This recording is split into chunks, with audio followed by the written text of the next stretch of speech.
ஒரு அழகான ஆற்றங்கரையில் ஒரு பெரிய நாவல் மரம் இருந்தது. அந்த மரத்தில் ஒரு புத்திசாலி குரங்கு வாழ்ந்து கொண்டிருந்தது. அந்த மரத்தில் தினமும் இனிமையான பழங்கள் வளர்ந்தன. குரங்கு அந்த பழங்களை சாப்பிட்டு மிகவும் மகிழ்ச்சியாக வாழ்ந்தது. ஒரு நாள் அந்த ஆற்றிலிருந்து ஒரு முதலை மெதுவாக கரைக்கு வந்தது. அது மிகவும் சோர்வாகவும் பசியுடனும் இருந்தது. அதை பார்த்த குரங்கு கேட்டது, நண்பா, உனக்கு பசிக்கிறதா?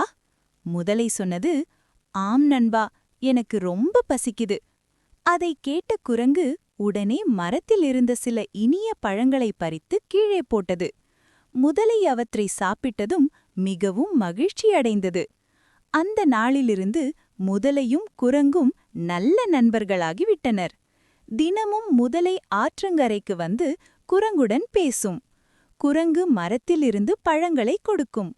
அவர்கள் இருவரும் மகிழ்ச்சியாக பேசிக்கொண்டே நேரம் கழித்தனர். ஒரு நாள் முதலை சில பழங்களை வீட்டிற்கு எடுத்துச் சென்றது.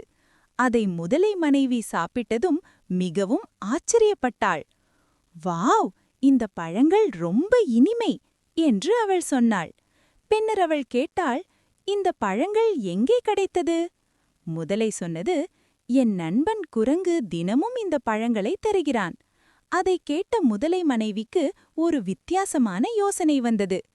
அடுத்த நாள் முதலை குரங்கிடம் சொன்னது, நண்பா, என் வீட்டிற்கு வந்து என் குடும்பத்தையும் சந்திக்க வேண்டும். குரங்கு மகிழ்ச்சியாக சொன்னது, சரி நண்பா, நான் வருகிறேன். ஆனால் குரங்குக்கு நீந்தத் தெரியாது. அதனால் முதலை சொன்னது, பரவாயில்லை, என் முதுகில் ஏறிக்கொள். குரங்கு முதலை முதுகில் ஏறி ஆற்றைக் கடக்க ஆரம்பித்தது. ஆற்றின் நடுவில் வந்தபோது முதலை உண்மையை சொன்னது. என் மனைவி உன் இதயத்தை சாப்பிட விரும்புகிறாள். அதைக் கேட்ட குரங்கு மிகவும் பயந்தது. ஆனால் அது உடனே புத்திசாலித்தனமாக சொன்னது, ஐயோ, நான் என் இதயத்தை மரத்தில் வைத்துவிட்டு வந்துவிட்டேன். முதலை உடனே கரைக்கு திரும்பியது. குரங்கு உடனே மரத்தில் ஏறி பாதுகாப்பாக உட்கார்ந்தது. பின்னர் அது சிரித்துக்கொண்டு சொன்னது, இதயமில்லாமல் யாராவது உயிரோடு இருக்க முடியுமா? நன்னெறி.